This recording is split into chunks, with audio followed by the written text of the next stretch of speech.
Kung ito po ay, mapapatunayang totoo, ito po ay nakakabahala dahil hindi dapat, nagkakaroon ng pagdududa ang taumbayan sa ating justice system.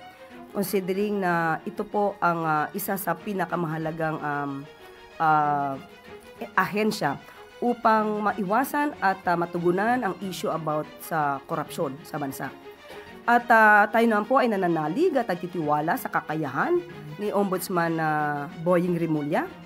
At, kahit sila ay independent, body, dapat din natin sabihin sa kanila, sa atin, sa pamamagitan natin, na dapat ito talagang imbestigahan ng malaliman upang, kung anuman ang may pagkakamali, kung anuman ang nalabag na batas, kung mayroon man, ay dapat itong masolusyonan at maitama ng Office of the Ombudsman.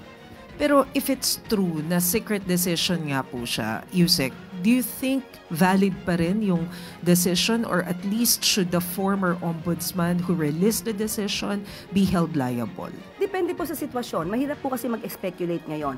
Pero kung may nalabag po ito at halimbawa po ay hindi po nabigyan ng kopya ang mga parties, yung pong time para mag-file ng anumang aksyon, let's say motion for reconsideration regarding the said decision, ay hindi naman po umaandar. So depende po yan sa lahat ng sitwasyon at meron nga pong isang provision sa rules of procedure ang Office of the Ombudsman na kung di tayo nagkakamali sa news na lumabas, 2016 ay meron ng motion for reconsideration.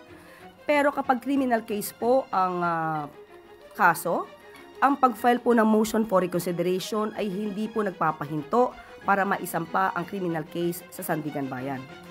So, or kahit sa anumang korte na maaaring pagdalhan ng kaso.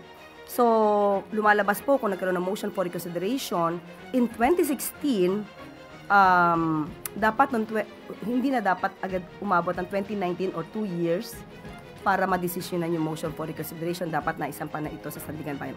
Kung yun po ang magiging one of the facts or data na masasabing or makikita ng Office of the Ombudsman.